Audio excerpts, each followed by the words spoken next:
বিসমিল্লাহির রহমানির রহিম। সুপ্রিয় শিক্ষার্থীবৃন্দ, আসসালামু আলাইকুম। আমি মোহাম্মদ দেলোয়ার হোসাইন, সহকারী শিক্ষক ভৌতবিজ্ঞান, ময়মনসিংহ জেলা স্কুল। আমি তোমাদের গত ক্লাসে রাসায়নিক বন্ধন নিয়ে আলোচনা করতেছিলাম। তোমরা যারা নবম শ্রেণীর শিক্ষার্থীরা আমার এই ক্লাস দেখতেছো, আমি আশা করি তোমরা খুব মনোযোগ দিয়ে এই ক্লাস দেখবে। তো আমরা যে পর্যন্ত আলোচনায় ছিলাম তারপরের ঘটনাটা এরকম ছিল যে আমরা দেখবো কোনো একটা যৌগে কিভাবে ক্যাটায়ন তৈরি হয়।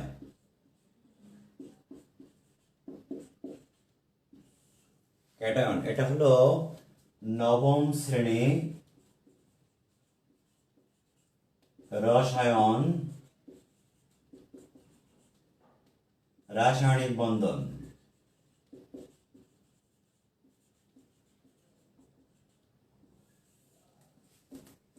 আমরা দেখব কিভাবে ক্যাটায়ন তৈরি হয়। আমরা রাসায়নিক বন্ধনের আমরা জানি যে একটা পরমাণুতে যে কয়টা প্রোটন থাকে, ঠিক ওই পরমাণুর বহিস্থ স্তরে ঠিক ততগুলো ইলেকট্রন থাকে, যার জন্য যে কোনো একটা পরমাণুকে আমরা চার্জ নিরপেক্ষ বলি। কিন্তু যদি কোনো একটা পরমাণুর বহিঃস্তর থেকে ইলেকট্রন চলে গেলে তা সাধারণত আদানে অথবা চার্জে পরিণত হয়। ধনাত্মক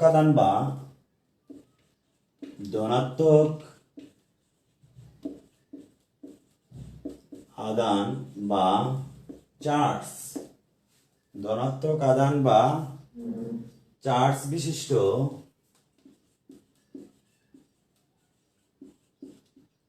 বিশিষ্ট এরূপ আয়নকে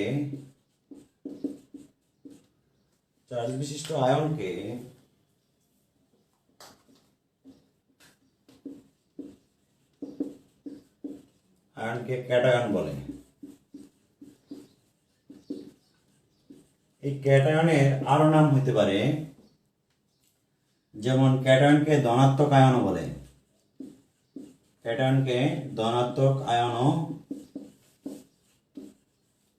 বলে।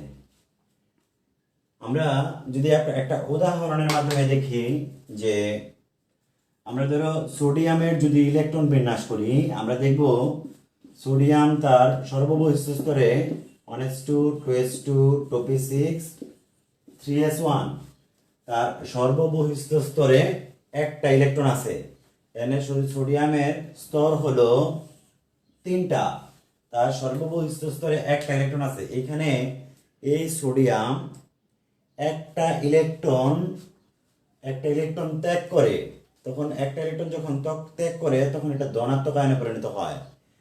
যদি আমি এই ইলেকট্রনটা কোনোভাবেই সোডিয়াম ত্যাগ করতে পারে, তখন এটা হবে সোডিয়াম প্লাস, আর তখন তার ইলেকট্রন বিন্যাস হবে 1s2 2s2 2p6, অর্থাৎ একটা ইলেকট্রনের ঘাটতি থাকবে, প্রোটন থাকবে 11টা, ইলেকট্রন থাকবে 10টা। তাহলে এটা তখন ধনাত্মক চার্জ হবে। তো ধনাত্মক চার্জ বা আদান বিশিষ্ট কোন একটা আয়ন, সেটাকে আমরা ক্যাটায়ন বলবো। এখন যদি প্রশ্ন হয় যে তাহলে ধাতুগুলো কেন ক্যাটায়ন তৈরি করে, যদি এরকম প্রশ্ন হয়, তোমরা একটু লক্ষ্য করো আমার প্রশ্নটা কিরকম। ধাতুসমূহ কেন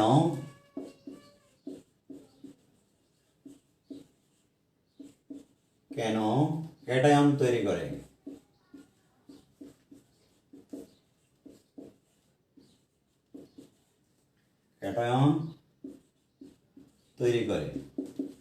যদি আমরা এই প্রশ্নের ব্যাখ্যায় আসি, আমরা দেখব যে অধাতু সমূহগুলা কিন্তু ক্যাটায়ন তৈরি করে না।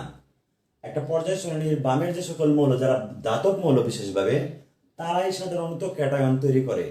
এখন তাদের ক্যাটায়ন তৈরি করার কারণটা কি, আমরা এই ব্যাপারটা নিয়ে এখন আলোচনা করব।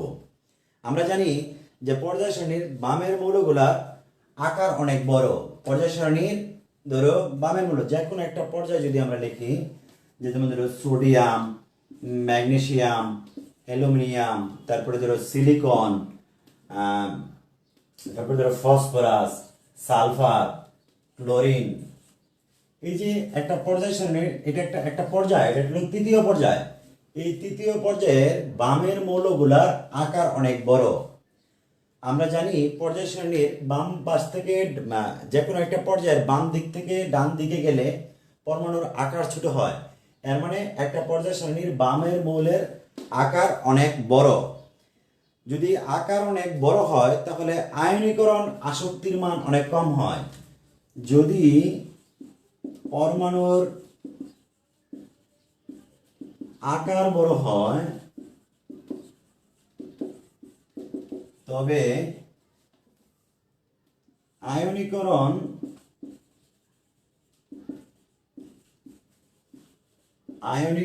আসক্তি এর মান বা আয়নীকরণ শক্তি বা শক্তির মান কম হয়। আমাদের এই প্রশ্নের উত্তরের প্রথম কথা বলতেছিলাম যে পর্যায় সারণীর বামের মৌলগুলা সাধারণত ধাতু। এখন যে সকল মৌল বামে আছে তাদের আকার অনেক বড় হয়। যদি পরমাণুর আকার বড় হয় তবে তাদের আয়নীকরণ আসক্তির মান কম হয়। তাহলে আমাদের অন্য একটা টপিক চলে এসেছে আয়নীকরণ আসক্তি। তাহলে আমরা আয়নীকরণ আসক্তি বলতে বুঝবো যে গ্যাসীয় অবস্থায় কোন মৌলের এক মোল গ্যাসীয় পরমাণু থেকে যদি আমরা আয়নীকরণ আসক্তির সংজ্ঞাটা লিখি, গ্যাসীয় অবস্থায় আমরা যদি একটু উপরে লিখি,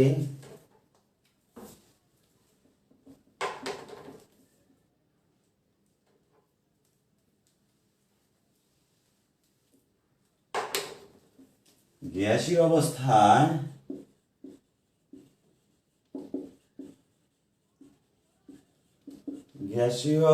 অবস্থায় কোন মৌলের এক মোল গ্যাসীয় পরমাণু থেকে কোন মৌলের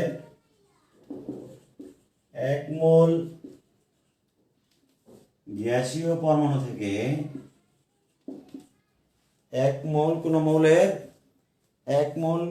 গ্যাসীয় পরমাণু থেকে এক মোল ইলেকট্রন অপসারণ করে এক মোল গ্যাসীয় পরমাণু থেকে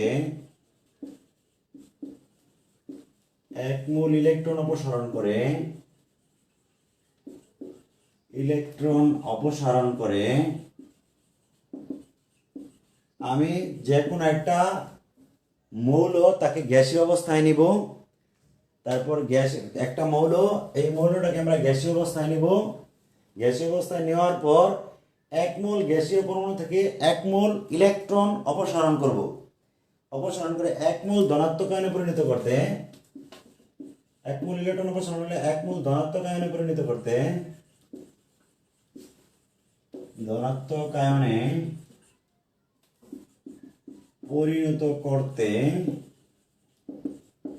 এক মোল ধনাত্মক আয়নে পরিণত করতে যে শক্তির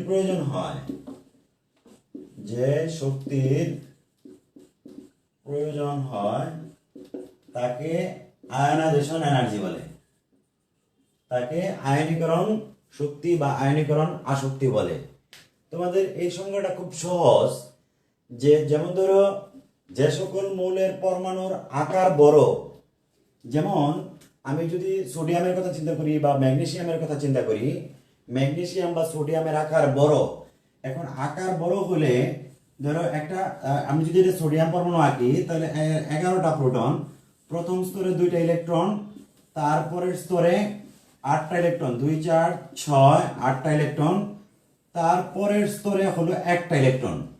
এর মানে এটা যদি সোডিয়াম পরমাণু হয়, এই সোডিয়াম পরমাণুর আকার যেহেতু বড়, সুতরাং এটা যে এই নিউক্লিয়াস থেকে সর্ববহিঃস্থ স্তরের ইলেকট্রনের দূরত্ব অনেক বেশি। আর যখন দূরত্ব অনেক বেশি হয় তাহলে তার আকর্ষণ কম থাকে।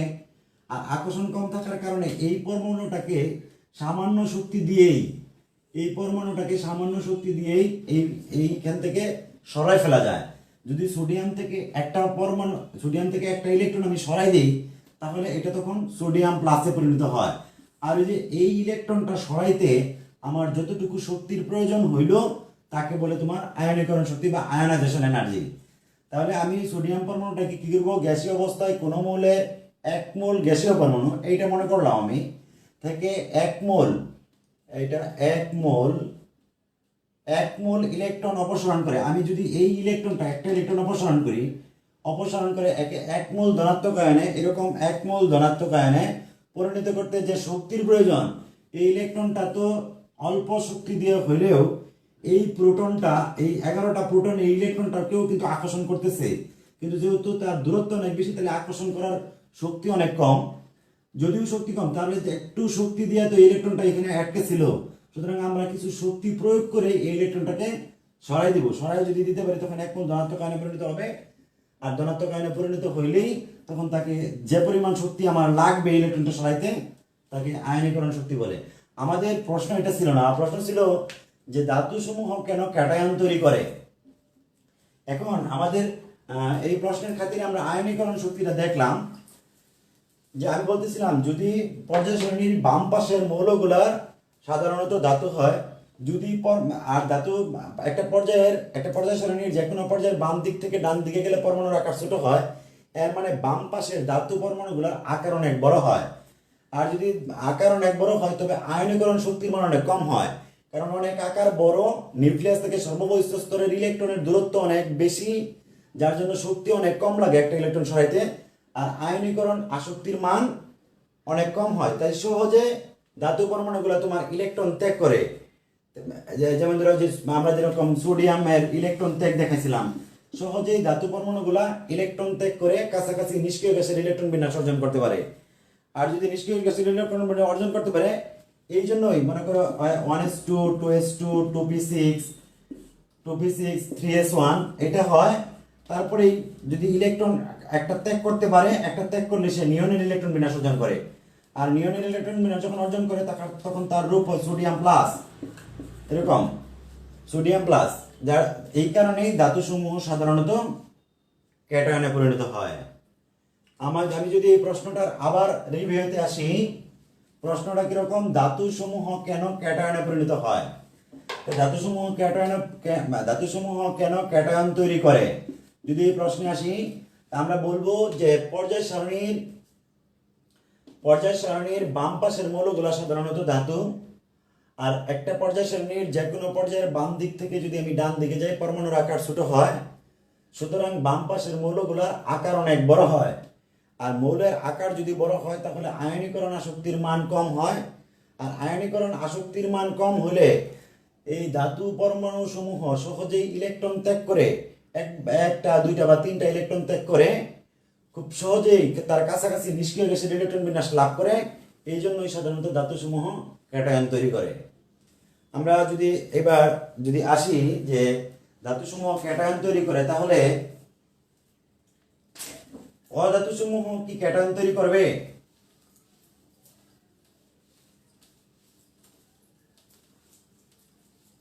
তাহলে যদি আমরা এইরকম প্রশ্ন হয়, তোমাদের বইয়ের অ্যানায়ন ক্যাটায়ন পড়তেছি আমরা, অধাতু সমূহ কেন ক্যাটায়ন তৈরি করে না, এই প্রশ্নের যদি আমরা এবার উত্তর করি যে অধাতু সমূহ কেন ক্যাটায়ন তৈরি করতেছে না, আমরা জানি যে যে কোনো একটা পর্যায়ের বাম দিক থেকে ডান দিকের মৌলের আকার অনেক ছোট। এখন আমরা যে কোনো একটা পর্যায়ে যদি ধরি যে সেই পর্যায়ে দেখবো বাম দিক থেকে ডান দিকের আকার অনেক ছোট। আমরা যেরকম একটা আকার পর্যায়ে দেখতেছিলাম, তৃতীয় পর্যায়ে সোডিয়াম ম্যাগনেসিয়াম অ্যালুমিনিয়াম সিলিকন তারপরে ফসফরাস সালফার ক্লোরিন, এটা আমরা যে কোনো একটা পর্যায়ে দেখতেছিলাম, এটা হলো তৃতীয় পর্যায়। আমরা বলতেছিলাম যে কোনো পর্যায়ের বাম দিক থেকে ডান দিকে গেলে পরমাণুর আকার ছোট হয়। আর যে পর্যায় সারণীর ডান দিকের মৌলগুলো হলো সাধারণত অধাতু। এখন এই ডান দিকের মৌলগুলোর আকার ছোট হওয়ার কারণে এই নিউক্লিয়াস থেকে তার সর্ববহিষ্ঠ স্তরের ইলেকট্রনগুলোর দূরত্ব অনেক কম হয়, যেহেতু আকার ছোট।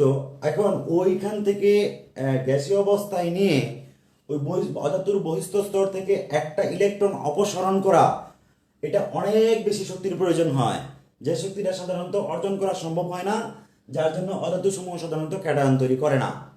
আমাদের প্রশ্ন হলো যে ধাতু সমূহ কেন ক্যাটায়ন তৈরি করে, অধাতু তো করতে পারতো, কিন্তু অধাতুর আকার ছোট, সর্ববহিষ্ঠ স্তর থেকে নিউক্লিয়াসের দূরত্ব কম, নিউক্লিয়াসের দূরত্ব তো কম থাকার কারণে সর্ববহিঃস্থ স্তরের ইলেকট্রন এবং নিউক্লিয়াসের মাঝে তাদের আকর্ষণ অনেক বেশি, আর আকর্ষণ অনেক বেশি থাকার কারণে সর্ববহিঃস্থ স্তর থেকে ইলেকট্রন অপসারিত করিয়া এটাকে ধনাত্মক আয়নে পরিণত করতে অনেক বেশি আয়নীকরণ আসক্তির প্রয়োজন হয়, যার জন্য তোমার অধাতু সমূহ ক্যাটায়ন তৈরি করে না। তাহলে অধাতু সমূহ কি তৈরি করে? অধাতু সমূহ অ্যানায়ন তৈরি করে। আমরা দেখবো এবার অধাতু সমূহ কিভাবে অ্যানায়ন তৈরি করে। আমরা যদি দেখি এবার যে অ্যানায়নের আরেকটা নাম হলো তোমার ঋণাত্মক আয়ন।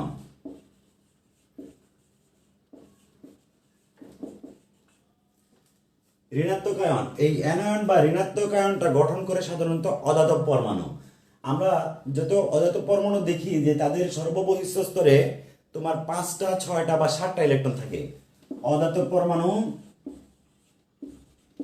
পরমাণু সর্ববহিঃস্থ স্তরে ইলেকট্রন থাকে কত? সর্ববহিঃস্থ স্তরে ইলেকট্রন থাকে সাধারণত 5টা 6টা অথবা 7টা। এখন এই 5টা 6টা ইলেকট্রন থাকার কারণে অধাতব পরমাণু সমূহ 5টা 6টা বা 7টা ইলেকট্রন ত্যাগ করে তাদের কাছাকাছি নিষ্ক্রিয় গ্যাসের ইলেকট্রন বিন্যাস লাভ করা সম্ভব না, যার জন্যই তারা সাধারণত ক্যাটায়ন তৈরি করে না। কিন্তু এই সকল অধাতব পরমাণুর তোমার আয়নীকরণ আসক্তির মান অনেক বেশি হলেও তাদের ইলেকট্রন আসক্তির মান অনেক কম হয় না। তাদের একটা ইলেকট্রন আসক্তি থাকে। এই ইলেকট্রন আসক্তির কারণে ইলেকট্রন আসক্তি বলতেছিলাম যে অধাতব পরমাণু সর্ববহিঃস্থ স্তরে 6টা ইলেকট্রন থাকার সর্ববহিঃস্থ স্তরে ইলেকট্রন থেকে 5টা বা 6টা, তাদের আয়নীকরণ আসক্তির মান অনেক বেশি, কিন্তু তাদের যার জন্য এই সর্ববহিঃস্থ স্তর থেকে ইলেকট্রন অপসারণ করা অনেক কঠিন। কিন্তু তাদের ইলেকট্রন আসক্তির মান, অধাতব পরমাণুর ইলেকট্রন আসক্তির মান অনেক বেশি, যার জন্য খুব সহজেই তারা ইলেকট্রন গ্রহণ করতে পারে। এখন আমরা দেখছিলাম যে আয়নীকরণ আসক্তি তোমার ধাতু পরমাণুর ক্ষেত্রে আয়নীকরণ আসক্তির মান অনেক কম, যার জন্যই আমি অল্প শক্তি প্রয়োগ করে ধাতু পরমাণু সর্ববহিঃস্থ স্তর থেকে ইলেকট্রন সরাইয়া তাকে ধনাত্মক আয়ন বা ক্যাটায়নে পরিণত করতে পারছি। আর আয়নীকরণ আসক্তি ছিল যে গ্যাসীয় অবস্থায় কোনো মৌলের 1 মোল পরমাণু থেকে 1 মোল গ্যাসীয় পরমাণু থেকে 1 মোল ইলেকট্রন অপসারণ করে 1 মোল ধনাত্মক আয়নে পরিণত করতে যে পরিমাণ শক্তির প্রয়োজন হয় সেটা ছিল আয়নীকরণ আসক্তি। কিন্তু ইলেকট্রন আসক্তি হলো কোনো একটা মৌলের ইলেকট্রন আসক্তি যদি আমি সংজ্ঞা বলি তাহলে সেটা হবে যে গ্যাসীয় অবস্থায় কোনো মৌলের 1 মোল গ্যাসীয় পরমাণু 1 মোল গ্যাসীয় অবস্থায় কোনো মৌলের 1 মোল গ্যাসীয় পরমাণুতে 1 মোল ইলেকট্রন প্রবেশ করায়া তাকে একক ঋণাত্মক আয়নে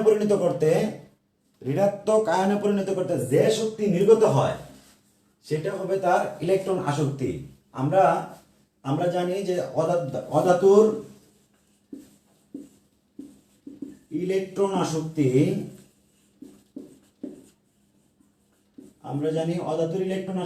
বেশি।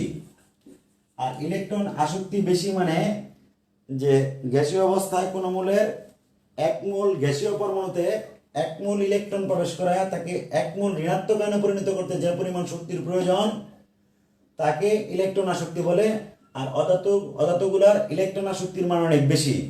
ইলেকট্রন আসক্তির মান অনেক বেশি হলে এর মানে ওই অধাতব পরমাণুতে ইলেকট্রন প্রবেশ করানো খুব সহজ হবে। ইলেকট্রন প্রবেশ করানো সহজ হওয়ার কারণে এই অধাতব পরমাণুগুলা এক বা একাধিক মানে 1টা 2টা বা 3টা ইলেকট্রন গ্রহণ করিয়া তাদের কাছাকাছি নিষ্ক্রিয় গ্যাসের ইলেকট্রন বিন্যাস অর্জন করে। আর নিষ্ক্রিয় গ্যাসের ইলেকট্রন বিন্যাস ওই যে 1টা 2টা বা 3টা ইলেকট্রন গ্রহণ করলো, এই ইলেকট্রন গ্রহণ করার কারণে তারা সাধারণত নেগেটিভ আয়ন বা ঋণাত্মক আয়ন বা অ্যানায়নে পরিণত হয়। তাহলে আমরা অ্যানায়নের সংজ্ঞাটাকে কিরকম বলবো যে ঋণাত্মক আধান বিশিষ্ট অধাতব পরমাণুকে ঋণাত্মক আধান বিশিষ্ট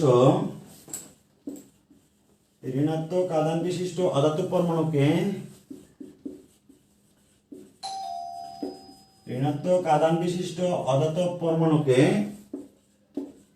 অ্যানায়ন বলে। তাহলে আমরা প্রশ্ন এরকমও লিখতে পারি যে অধাতু সমূহ কেন অ্যানায়ন তৈরি করে?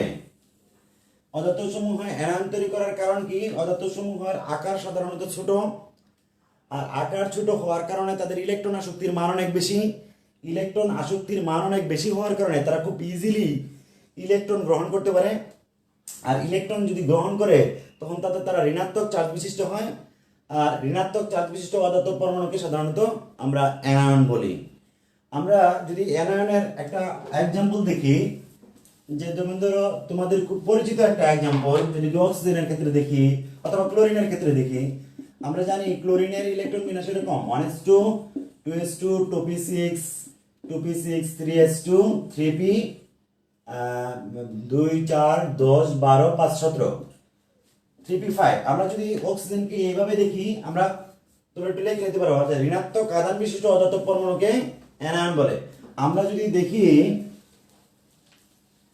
যে এই ক্লোরিন পরমাণু যদি সর্ববহিষ্ঠ স্তরে তার কয়টা ইলেকট্রন? 2টা 8টা 7টা, এখানে 7টা ইলেকট্রন, এখানে 8টা ইলেকট্রন, এখানে 2টা ইলেকট্রন। কোনো না কোনো ভাবে কারো ক্ষেত্রে যদি কোনো জায়গা থেকে একটা ইলেকট্রন সে অ্যাড করতে পারে এখানে, তাহলে তার এই স্তরে 8টা ইলেকট্রন হয়। অর্থাৎ ক্লোরিন একটা অধাতব পরমাণু, সে কোনো জায়গা থেকে অর্থাৎ ধাতু পরমাণু কর্তৃক ত্যাগকৃত ইলেকট্রন যদি হয়, ত্যাগ করা ইলেকট্রন তার সর্ববহিষ্ঠ স্তরে গ্রহণ করে সে কাছাকাছি নিষ্ক্রিয় গ্যাসে যেমন আর্গনের ইলেকট্রন বিন্যাস অর্জন করে। এই যে ইলেকট্রন গ্রহণ করলো, তাহলে ঋণাত্মক আয়ন হলো, অর্থাৎ ক্লোরিনটা এরকম হলো। এই ঋণাত্মক আয়নে ঋণাত্মক আধান বিশিষ্ট অধাতব পরমাণু কি বলা হবে? অ্যানায়ন অথবা ঋণাত্মক আয়ন। আমরা এবার ধনাত্মক আয়ন দেখলাম, ধনাত্মক আয়ন কিভাবে হয়, সোডিয়াম প্লাস। আমরা ঋণাত্মক আয়ন দেখলাম, যেমন ধরো ক্লোরিন মাইনাস। এবার আমরা এই ধনাত্মক আয়ন এবং ঋণাত্মক আয়নের মাঝে বিক্রিয়া ঘটায় রাসায়নিক বন্ধনগুলো দেখব।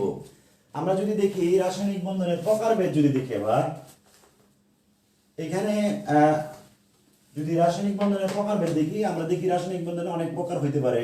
যেমন রাসায়নিক বন্ধনের প্রকারভেদ।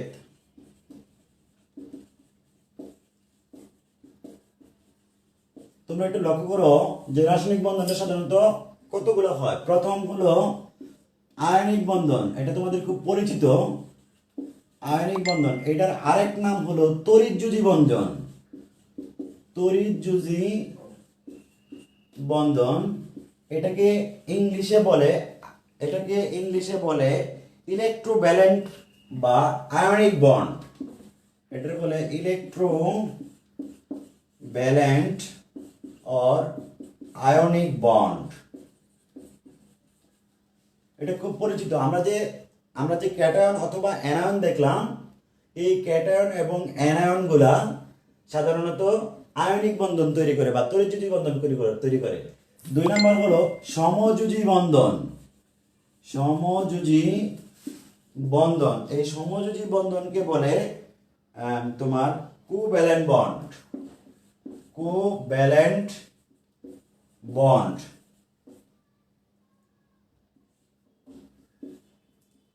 সমযোজী বন্ধনকে বলে তোমার কোভ্যালেন্ট বন্ড। আরেকটা হলো 3 নম্বরে হয় সাধারণত সন্নিবেশ বন্ধন। সন্নিবেশ বন্ধন বা সন্নিবেশ সমযোজী বন্ধন, এটা হলো coordinate covalent bond. Coordinate covalent bond. আরেকটা বন্ধন হয়, এটাকে বলে তোমার ধাতব বন্ধন। এটাকে বলে তোমার ধাতব বন্ধন বা মেটালিক বন্ড। Metallic bond. আরো বন্ধন হতে পারে, যেমন ধরো হাইড্রোজেন বন্ধন। হাইড্রোজেন বন্ধন বা হাইড্রোজেন বন্ড।